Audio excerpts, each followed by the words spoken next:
این مرد بیش از 1 سال عمر زندگیش را در حبس خانگی پسرش سپری نموده است.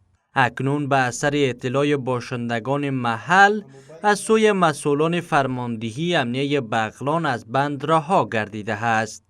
قاری عبدالغیور خادم آمر امنیت فرماندهی امنیه بغلان میگوید تحقیقات ابتدایی پلیس نشان میدهد که این مرد کهنسال در ساحه حسین خیل شهر پلخمری بیش از 1 سال در حبس خانگی پسرش قرار داشت و بعد از اطلاع باشندگان محل از قید آزاد شده و اکنون از وضعیت ناگوار روحی و فیزیکی رنج میبرد.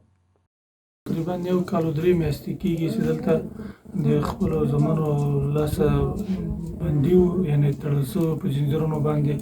زموږ د 2 حوزې مربوطاتو ساحه کې د 2 حوزې امیر او دمداره کوم وکیل د ګذر په هلو ځلو باندې دا کس تثبیت شو، پیدا شو، بیا موږ ورته راغلو او دا له دغه مظلومانه حالت وویسته.